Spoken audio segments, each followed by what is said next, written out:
Olá, aqui quem fala é pastor Rômulo Carvalho, da Comunhão Cristã de Curitiba. Que bom saber que você chegou até o nosso canal, encontrou essa mensagem. Queremos então ter um momento de louvor e depois uma mensagem que com certeza edificará a sua vida espiritual. Continuem abençoados. Espírito Santo,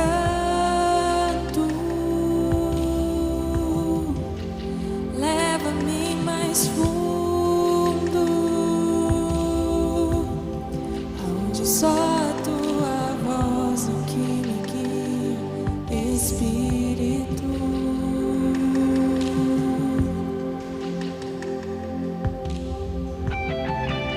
Espírito Santo,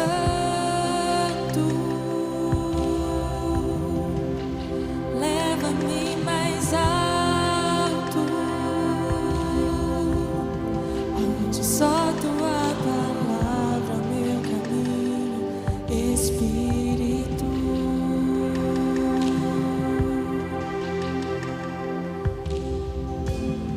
Tu és aquele que convence os corações. Tu és aquele que nos guia na verdade. A tua voz nos traz consolo, Espírito. Faz morada em nossos corações. És bem-vindo. Tua presença satisfaz. Não há outro, nosso amigo em todo tempo, Espírito.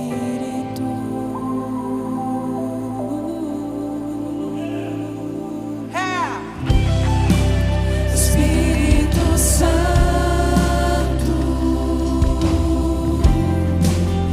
leva-me mais fundo,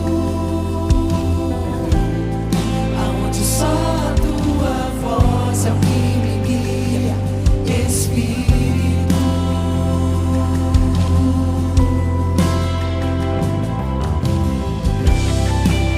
Espírito Santo,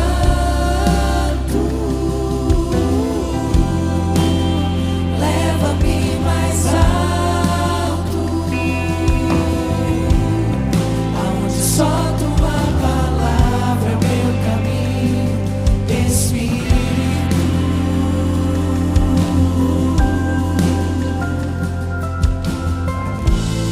Tu és aquele que convence os corações.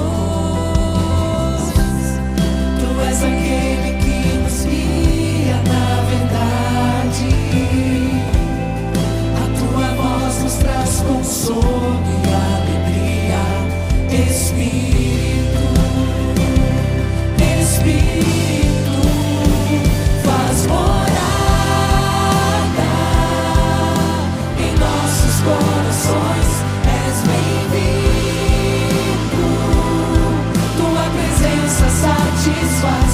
Não há outro, nosso amigo em todo tempo, Espírito. Espírito, faz morada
queridos, eu quero trazer uma mensagem hoje debaixo do título Orar é concordar.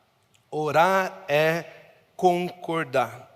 Eu sei que temos aprendido bastante com o pastor Pio. Ele tem vários livros agora sobre oração. Se você quer saber mais sobre esse tema, procure os livros que ele tem escrito, Segredos da Vida Abundante e diversos subtítulos. Mas procure esses livros para você aprender mais sobre oração. Mas eu queria nesse último domingo do ano deixar um pequeno ensinamento sobre oração para vocês. Orar é concordar.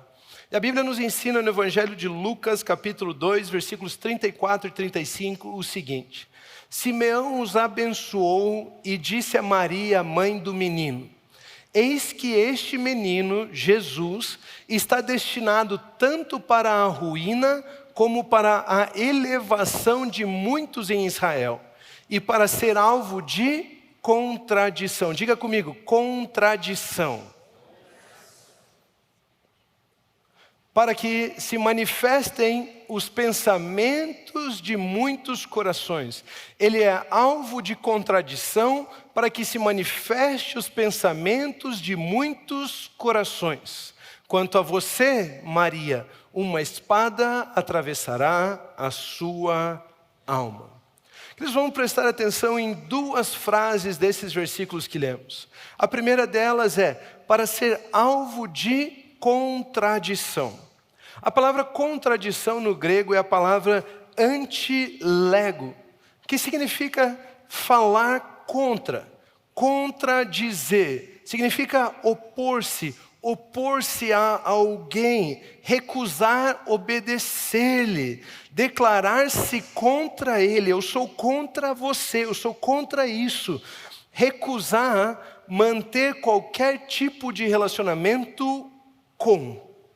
O texto então diz que Jesus Cristo veio ao mundo e ele seria alvo de contradição.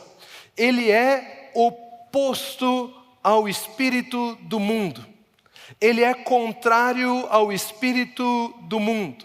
Jesus, ele é oposto.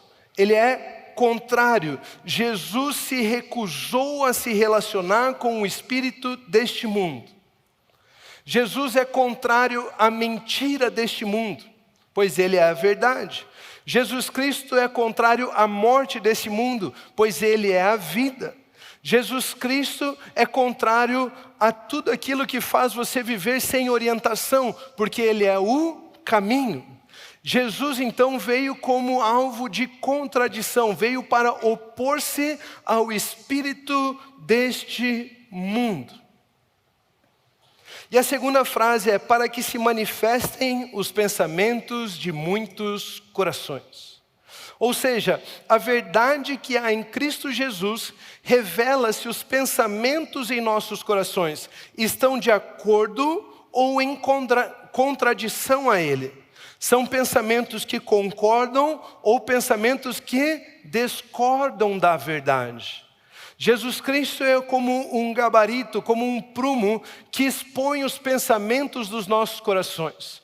Ou os nossos pensamentos se opõem a Cristo Jesus, ou os nossos pensamentos concordam com Cristo Jesus. Mas Cristo Jesus é alvo de contradição.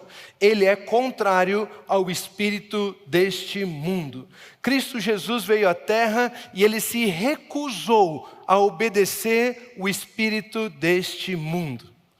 Ele veio como uma nova humanidade, com a verdade que há em Cristo Jesus, com a verdade de Deus, e veio revelar essa verdade como luz aos homens. É como se Jesus Cristo fosse um espírito oposto ao espírito deste mundo. E o Evangelho de João, capítulo 15, versículos 18 a 19, nos ensina o seguinte: se o mundo odeia vocês, saibam que antes de odiar vocês, odiou a mim.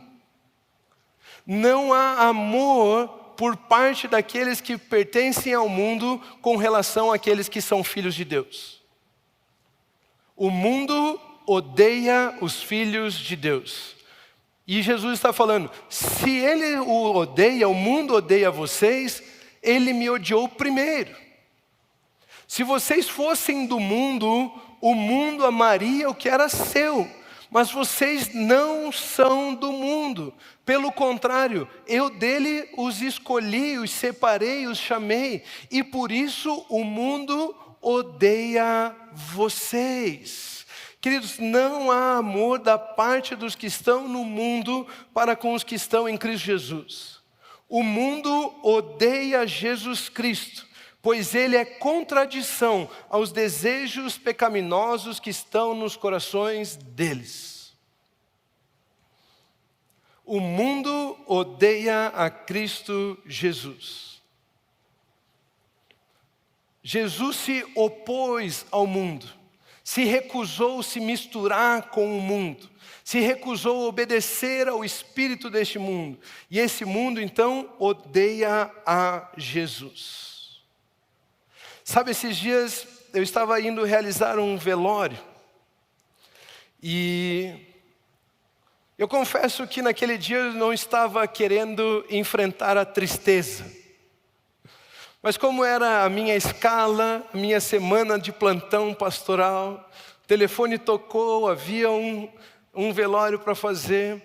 Eu fui, e enquanto ia, eu orava declarando: Deus, eu não queria chegar lá, aquela tristeza, aquele choro. Por gentileza, envia um anjo lá, já vai mudando aquele ambiente, já vai transformando, né, os corações. O Espírito Santo vai consolando aquela família, né, para que eu possa chegar lá em um ambiente. Eu não queria, não estava assim querendo ver aquele momento fúnebre.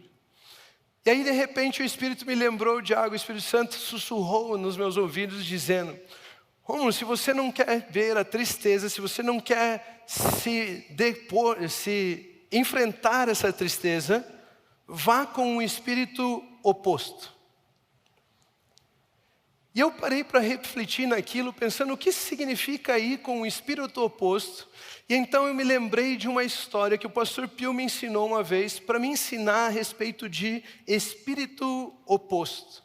E essa história está em 2 Reis, capítulo 6, versículos 1 a 7, que diz o seguinte: Os discípulos dos profetas disseram a Eliseu: Eis que o lugar em que moramos com você é pequeno demais para nós. Vamos até o Jordão, tomemos de lá cada um de nós uma viga e construamos um lugar para morar. Ele respondeu: Vão. Mas um deles disse: Tenha a bondade de ir com esses seus servos. E Eliseu disse: Eu irei. E foi com eles. Quando chegaram ao Jordão, cortaram madeira. Aconteceu que, enquanto um deles derrubava um tronco, o machado caiu na água. Dá para ver que ele era estudante, discípulo de profeta e não de lenhador, né? E o machado caiu na água. E quando o machado caiu na água, ele gritou: Ai, meu Senhor, o machado era emprestado. O homem de Deus perguntou: O que foi que você fez? Por que você estava cortando a madeira errada? Por que você deixou esse machado escapar? Foi isso que ele perguntou? Não. Ele perguntou: onde caiu? Ele mostrou-lhe o lugar. Então Eliseu cortou um galho, jogou na água naquele lugar e fez o ferro flutuar. Então disse: pegue-o. O homem estendeu a mão e o pegou. Queridos, que história fantástica. Aqueles homens estavam vivendo um ótimo momento. Eles estavam vivendo um momento de expansão, de crescimento. Eles estavam muito felizes porque estavam vivendo esse momento de crescer. Aquele lugar onde eles estavam já estava pequeno e agora eles tinham planos de fazer uma moradia maior, de poder expandir, alargar as suas fronteiras. E foram todos felizes até o Jordão para cortar madeira, para poder construir esse lugar novo. Sabe, nós sempre falamos sobre administrar a falta, mas poucos de nós entendemos que Deus nos quer também como administradores de abundância.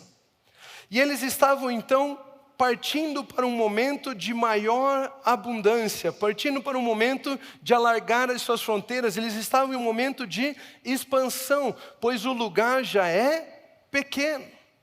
E quando nós falamos de expansão, existem então duas etapas na expansão.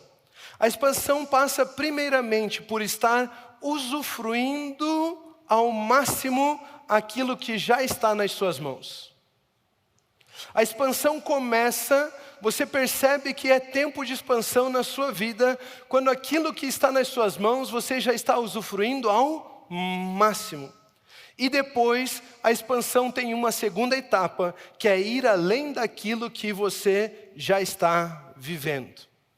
Olha o que a Bíblia nos ensina em Gênesis capítulo 13, versículos 5 e 6. Ló, que ia com Abrão, também tinha rebanhos, gado e tendas.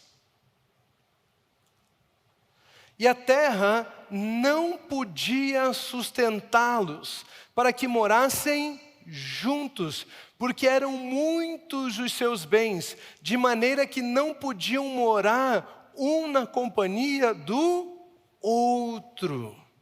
Percebe o que estava acontecendo aqui?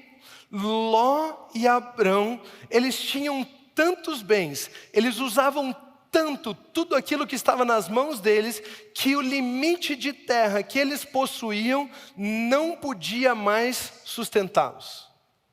Eles eram bons mordomos, porque mordomia é fazer o máximo com aquilo que já está nas suas mãos.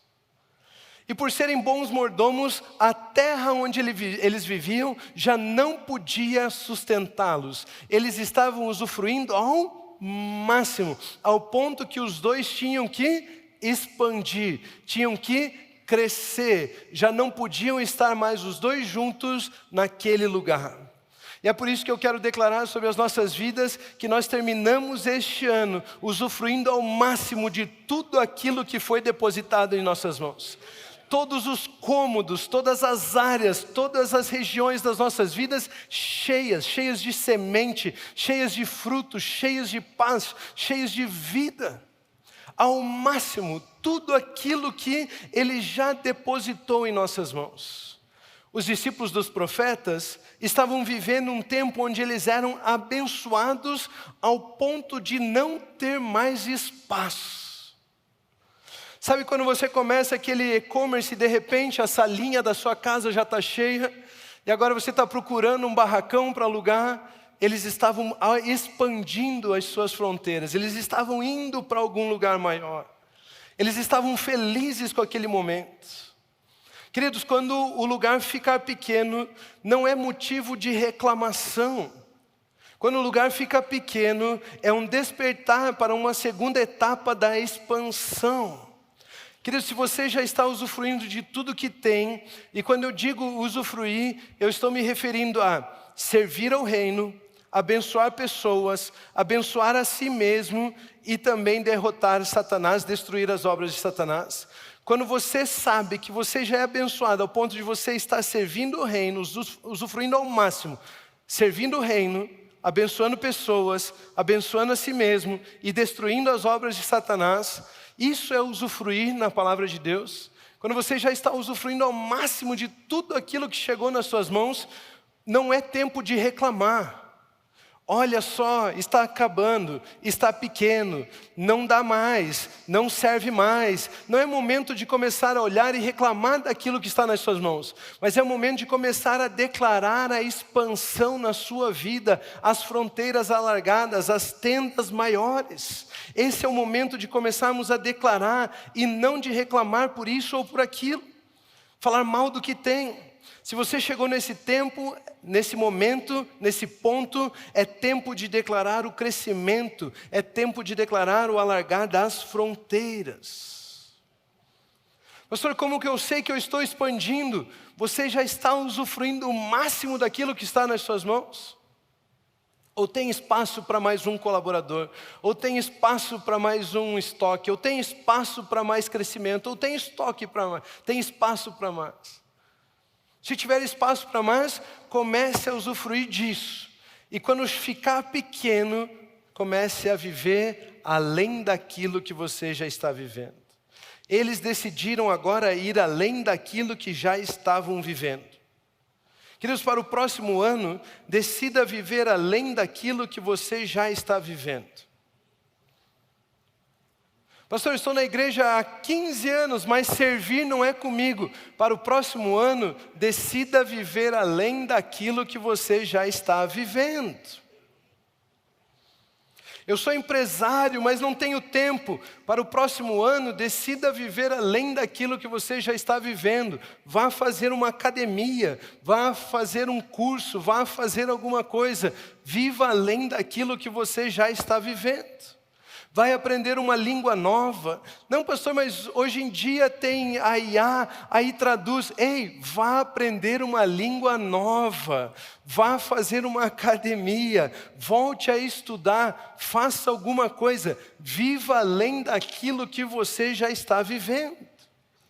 Sabe, querido, se você reconhece que já é abençoado, o próximo passo é desfrutar ainda mais do que Ele já nos deu.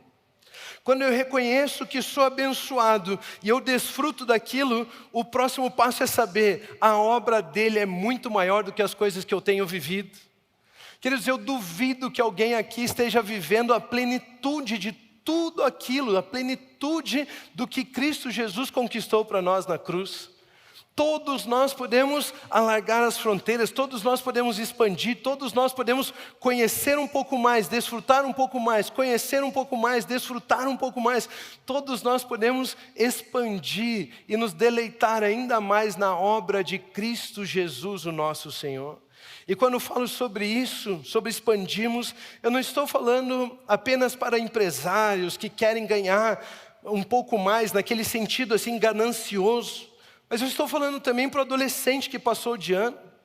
Talvez fazer a Nine, aqueles que terminaram o ensino médio. Ou o líder de grupo familiar, tirar as terças e as quartas para poder fazer a FATEM. Ou uma mãe que agora os filhos começaram a ir para a escola. É tempo de fazer algo novo. Ou um casal que agora os filhos casaram e saíram de casa. É tempo de fazer algo novo, viver além daquilo que você já está vivendo. Voltando à história, para que um deles pudesse acompanhar o movimento de expansão, ele fez um empréstimo. Para que ele pudesse acompanhar o movimento da expansão da casa dos profetas, ele fez um empréstimo. E enquanto ele cortava o tronco, o machado caiu na água e ele grita, ah, não! E agora? Senhor, me ajuda! O machado era emprestado. Agora eu não vou dar conta da expansão e ainda era emprestado, não vou nem conseguir pagar o empréstimo. Agora eu não tenho com o que cortar o tronco e não tenho machado para devolver. Alguém se identifica? Alguém já passou por isso? Não pode ser, Senhor. Bem agora que nós fizemos esse empréstimo para crescer, bem agora que nós planejamos avançar, bem agora que nós íamos crescer, isso acontece. Não pode ser, ah, Senhor, me ajuda. Não pode ser. Bem agora as vendas caíram. Bem agora que eu ia, não posso. Aconteceu essa fatalidade, aconteceu esse acidente, bem agora. Alguém já passou por isso? Planos de avançar, planos de crescer, e bem naquele momento algo acontece. Talvez muitos de nós passamos isso alguns anos atrás, quando de repente todo mundo disse lockdown. Ai, meu Senhor, bem agora. O machado era emprestado. Ou, ai, Senhor, agora sem o machado eu não posso nem viver o que eu estava vivendo e muito menos dar o passo para a expansão. Aquilo que eu estava produzindo antes, sem o machado, não me garante o crescimento. Queridos, aquilo que você já vive sempre irá parecer insuficiente perto daquilo que você pode viver. Parecia tão bem as vendas, mas agora que decidimos expandir, parece que a gente vende tão pouco. Parece que não vai sustentar a expansão. Sempre vai parecer. Por quê? Porque expansão exige risco, exige ir além daquilo que você já faz e administrar mais do que você está acostumado. Exige pensar diferente do que pensei até aqui. Queridos, muitas pessoas não avançam um pouco mais, não porque a situação é contrária, não porque tem dificuldades, não porque as coisas não acontecem, mas porque elas não mudam a sua maneira de pensar com relação às coisas. Quem impede o avanço são elas mesmas, de não se converter a um pensamento que podem administrar coisas maiores, viver coisas maiores em Deus. O momento de expansão exige pensar diferente do que eu pensei até aqui. Queridos, o Espírito Santo então me ensinou que o espírito oposto, ele pode transformar as circunstâncias. O espírito oposto governa sobre o natural. E o espírito oposto se opõe ao mundo. Olha o mistério desse texto. O machado afundou por quê? O texto diz, ele afundou porque era de ferro. Ele era pesado, de ferro, não tinha design para boiar. E que foi que o profeta fez? Começou a xingar o discípulo por não fazer o trabalho direito, foi isso? Começou a reclamar, e agora, né? O que vamos fazer? Você sem machado, como é que vamos dar conta disso? Foi isso que ele fez? Ou ele já saiu falando, olha, eu não vou te emprestar dinheiro para pagar o machado. Foi isso que ele falou?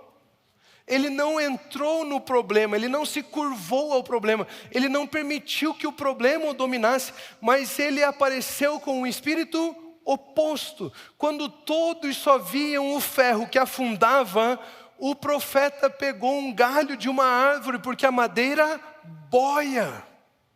Enquanto todos ficavam preocupados porque o ferro afunda, ele veio com aquilo que boia, ele veio com um espírito oposto àquela circunstância. O machado afundou, pois é de ferro, mas a madeira boia. Queridos, nós devemos nos movimentar em espírito oposto. Quando todos viam que o machado de ferro afundou, Eliseu via que podia boiar, o galho de madeira. Onde as pessoas veem morte, nós devemos levar vida. Certa feita, Jesus chegou no velório de uma menininha, e ele disse assim, não temam, não se preocupem, ela não está morta, apenas dorme. E o que aconteceu quando ele se apresentou com o espírito oposto? As pessoas riram dele. Porque o Espírito de Deus que está em nós, que é oposto ao mundo, não faz sentido para a lógica deste mundo. Ferro não boia. Pode boiar sim. Está morta, apenas dorme. Um espírito oposto. O que os olhos naturais não veem, a fé alcança. Isso é resultado de um espírito oposto em nós. Eles não viam um machado, pois afundou, mas a fé o trouxe de volta. A fé nos leva a uma atitude inversa, oposta ao que o mundo está dizendo. O mundo diz, fique na cama. Jesus Cristo está nos dizendo, levante, acenda, ande. O mundo está dizendo, já morreu. Jesus Cristo está dizendo, o Espírito nele está. O mundo está dizendo crise. Jesus Cristo está dizendo oportunidade. Para o povo que saiu do Egito e deu de cara com o Mar Vermelho, eles disseram, não tem saída. Para Deus ele disse, diga ao povo que marche. Quando o povo de Israel chegou diante de Golias, todos pensaram, acabou. Deus disse, me chame a Davi. Quando o faraó do Egito disse, vamos passar fome, é tempo de vacas magras. Deus disse para José, dentro de cada vaca magra existe uma vaca gorda. É tempo de crescimento, é tempo de avanço, é tempo de colheita, é tempo de expansão. É tempo de enxergar não os problemas deste mundo, mas enxergar a expansão que Cristo Jesus tem para nós. Queridos, enquanto enxergamos problemas, o Senhor já está nos mostrando expansão. O espírito oposto que gera contradição diz o contrário do que o mundo diz. Olhe Provérbios capítulo 11, versículos 24 a 28. Uns dão com generosidade e têm cada vez mais. Percebe, é o oposto. Outros retêm mais do que é justo e acabam na pobreza. A pessoa generosa prosperará, e quem dá de beber terá sua sede saciada. Como é que pode isso? Eu dou o meu copo d'água para alguém e a minha sede é saciada? Percebe como é o oposto? O Espírito de Cristo é oposto ao espírito deste mundo. O povo amaldiçoa quem retém o trigo, mas bênção virá sobre a cabeça daquele que o vende.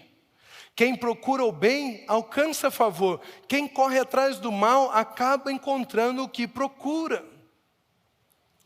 Quem confia nas suas riquezas, cairá. Mas os justos reverdecerão como as folhagens. O espírito oposto desafia as regras do mundo e sujeita as leis naturais. O espírito oposto desafia as regras do mundo e sujeita as leis naturais. Para a expansão, devemos permanecer firmes com o Senhor, preparados para agir através de um espírito oposto. O Evangelho de João, capítulo 16, versículo 33, diz o seguinte: falei essas coisas para que em mim vocês tenham paz. Em Cristo nós temos paz. No mundo vocês passam por aflições, mas tenham coragem, tenham bom ânimo. Eu venci o mundo. Jesus Cristo está dizendo, eu já venci o mundo, eu já venci a mentira, eu já venci as más notícias, eu já venci a morte, eu venci o mundo. Tenham bom ânimo, tenham coragem. Queridos, você só precisa vencer aquilo que se faz seu inimigo, que se opõe a você, que se torna contradição a você. É por isso que Jesus diz, eu venci o mundo, pois o mundo é contrário a Jesus Cristo. A nossa expansão depende do Espírito que está em nós e não das circunstâncias terrenas. O Espírito é quem nos capacita a prosperarmos mesmo em situações adversas. Só o Espírito de Deus pode transformar maldição em bênção. O mesmo que cuidou de você no início é o que cuida de você agora no crescimento. Nós temos o Espírito de Deus em nós e ele é oposto ao mundo. Pastor, eu estou entendendo. Jesus Cristo veio como uma forma de contradição ao modelo de vida do mundo. Isso. E como é que eu posso viver nesse espírito oposto? Como é que eu posso viver a vida que Deus tem para mim? Através da oração. Através da oração.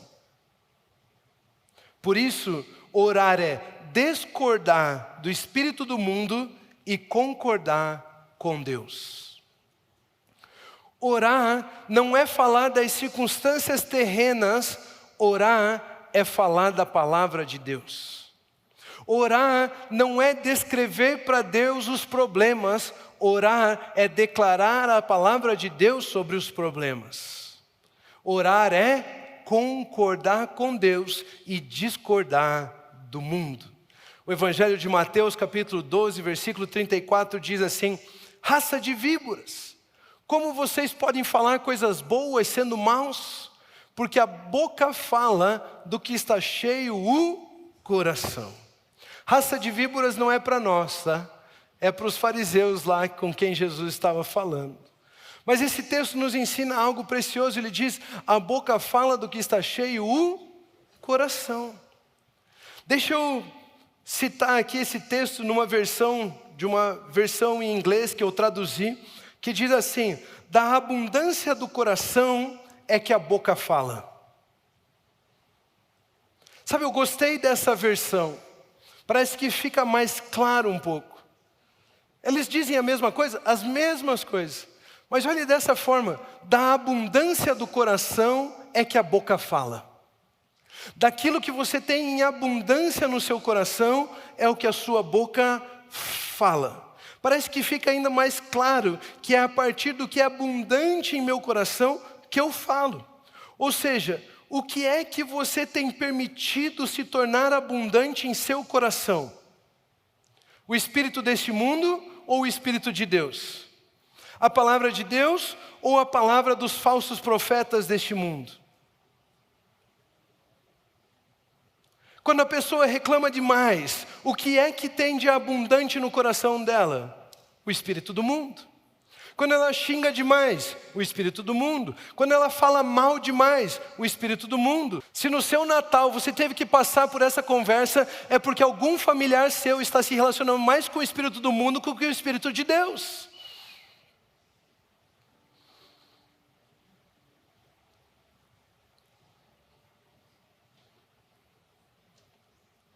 O que é que você tem deixado ser abundante no seu coração? É disso que a sua boca vai falar.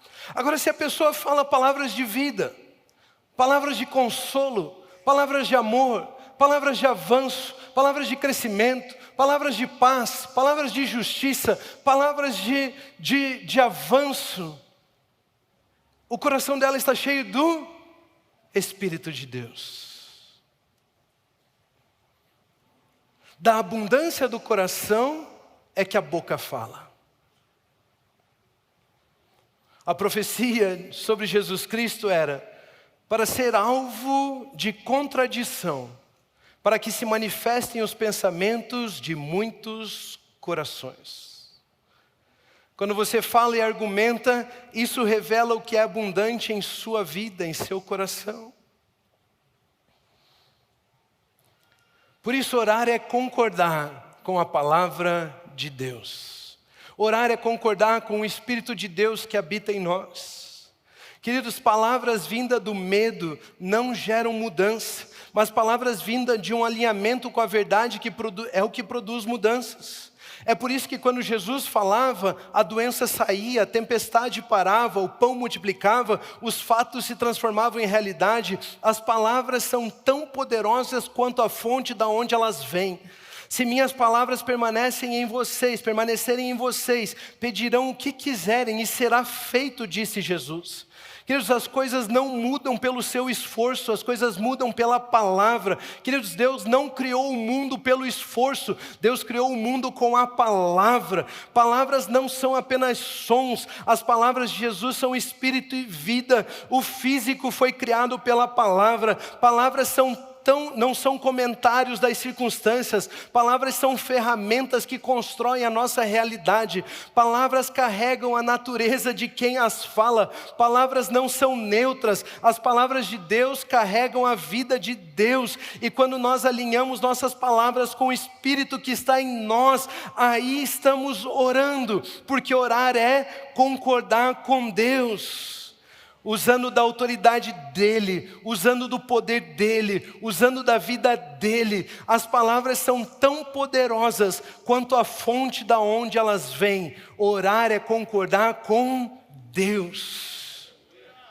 Em 1 João capítulo 2, versículos 5 e 6, a Bíblia nos ensina: mas quem guarda a sua palavra, nele verdadeiramente tem sido aperfeiçoado o amor de Deus. Quem guarda a sua palavra, nele é aperfeiçoado o amor de Deus. E a Bíblia nos ensina que o perfeito amor lança fora todo medo. Se eu me alimentar esse Espírito que está em mim, de palavras de Deus, palavras de vida, palavras de paz, palavras de justiça, da palavra de Deus, eu sou aperfeiçoado no amor, e não existe notícia neste mundo que me cause medo, porque o perfeito amor lança fora todo o medo. Mas não apenas isso, a Bíblia nos ensina que o amor nunca perece, o amor nunca acaba, o amor nunca falha. Ou seja, não existe nada mais poderoso do que o amor de Deus em nossas vidas. Ele não apenas me livra do medo das circunstâncias terrenas, mas Ele me dá autoridade para viver em fé, autoridade para viver a vida de Cristo, autoridade para caminhar como aquele que é filho de Deus na terra. Ele me dá do seu amor, o seu amor está sendo aperfeiçoado em mim, porque eu guardo as suas palavras em meu coração. E o texto continua dizendo: nisso sabemos que estamos nele. Quem diz que permanece nele, esse deve também andar assim como ele andou. Se você sentir liberdade, diga assim comigo: eu guardo a palavra de Deus em meu coração. Eu declaro a palavra, medito na palavra, recebo a palavra. Eu sou aperfeiçoado no amor de Deus. Por isso, eu ando como Ele andou. Aleluia. Amém.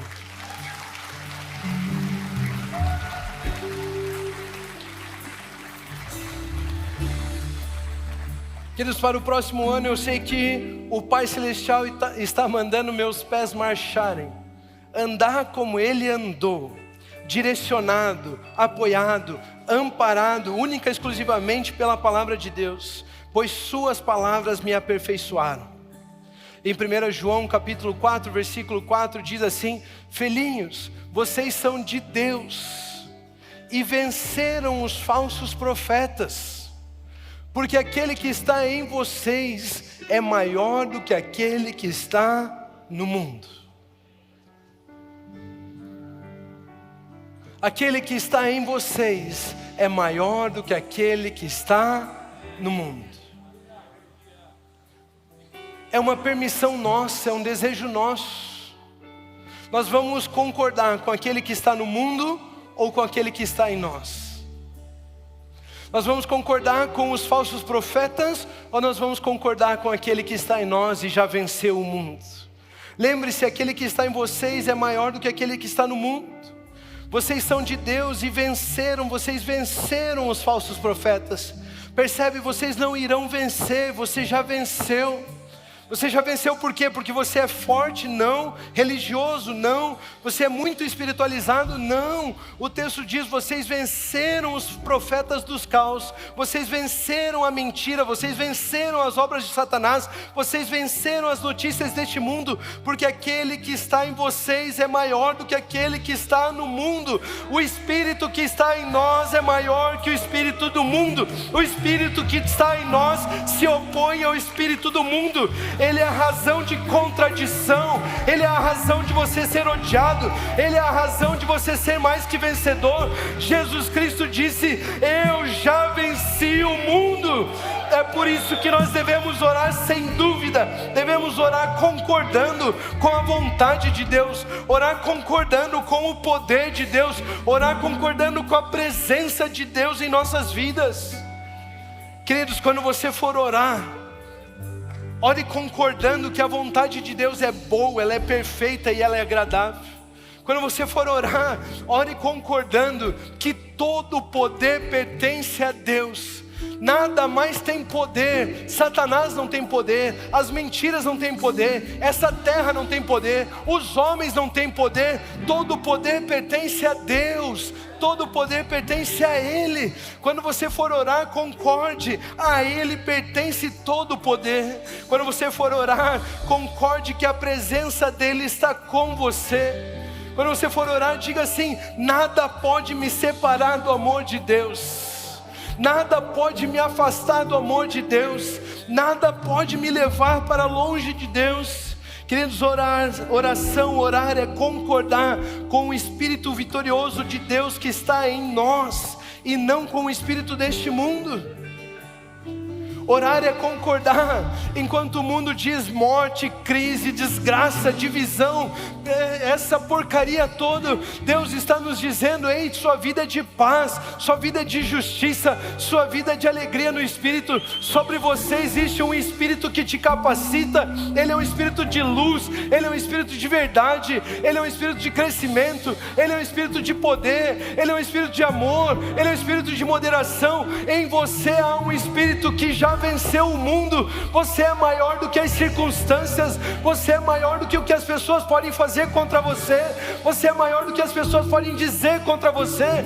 Em você está o Espírito de Deus, e Ele diz: eu já venci o mundo. Maior é o que está em nós do que aquele que está no mundo.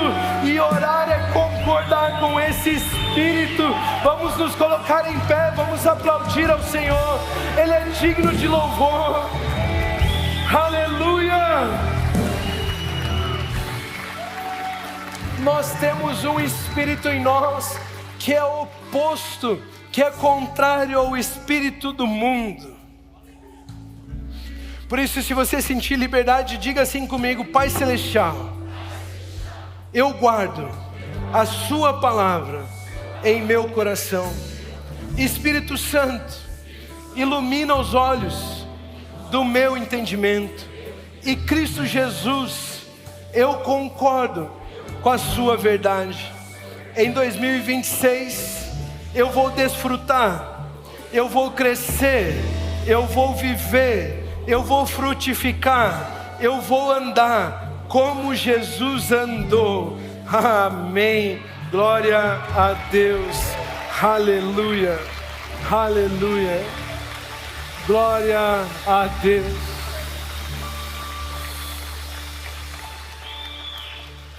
Queridos, esse sendo o último domingo do ano e a palavra sendo sobre oração, nós não podemos ir embora sem orarmos juntos, certo? Por isso eu quero convidar você a fechar os seus olhos neste momento e começar a orar ao Pai. Comece a agradecer pelo ano, comece a declarar palavras de vida. Pai Celestial, obrigado. Obrigado, Senhor, pela obra de Cristo Jesus que nos trouxe até aqui. Obrigado porque é devido à sua fidelidade, à sua palavra, que nós podemos desfrutar da vida e a vida abundante que Cristo Jesus nos entregou. Pai, nós declaramos que não recebemos um espírito que nos escravize para termos medo, mas nós recebemos um espírito de adoção de filhos, pelo qual clamamos: Abba, Pai. Nós recebemos um espírito de luz, de sabedoria, de inteligência, de conhecimento, de interpretação de sonhos, um espírito de solução de casos difíceis, de proclamação de enigmas, um espírito que Deus nos deu e não é de covardia, mas de poder, de amor, de moderação. Queridos, eu declaro que existe sobre nós um espírito de caráter exemplar, de coragem de enfrentar desafios, de conexão com o propósito eterno de Deus sobre as nossas vidas. E é por isso que nessa hora nós repreendemos a Satanás e seus demônios, dizendo: nenhuma arma forjada contra as nossas vidas irá prevalecer. O Senhor nos protege na saída e na chegada. 1000 podem cair ao nosso lado, 10.000 à nossa direita, mas não seremos atingidos. Toda palavra de morte, de roubo, de destruição, palavras de derrota caiam por terra agora, em nome do Senhor Jesus. Nós dizemos a Satanás e todos os espíritos das trevas: soltem o que é nosso. Vocês perderam, vocês são frustrados, vocês foram expostos ao ridículo lá naquela cruz, quando o nosso Senhor Jesus venceu vocês. Nós perdoamos as pessoas que nos ofenderam e recebemos o seu perdão pelas nossas falhas. Nós declaramos que o Senhor é poderoso e fiel para nos purificar de toda injustiça. Nós declaramos que somos abençoados, as promessas são nossas por herança. Nós somos herdeiros de Deus e co-herdeiros com Cristo Jesus. Nós somos herdeiros do mundo, da terra, pela promessa feita a Abraão. Nós avançamos e não retrocedemos. Nós declaramos que os anjos ouçam essas palavras para poder cumpri-las. Nós oramos que é tempo de vivermos a expansão, é tempo de vivermos a vida em Cristo Jesus, é tempo de andarmos como Cristo Jesus andou, é tempo de sermos aperfeiçoados no amor, é tempo de guardarmos a sua palavra em nossos corações, é tempo de orarmos o que Jesus Cristo é em nós. É assim que nós oramos e damos toda a honra, toda a glória, porque a Ti pertence toda todo o poder, a Ti pertence todo o louvor, a Ti pertence toda a glória, a Cristo Jesus, o nosso Senhor, o nosso Salvador. Aleluia, glória a Deus, glória a Deus. Aplauda o Senhor, vamos louvar ao Senhor e continuem abençoados.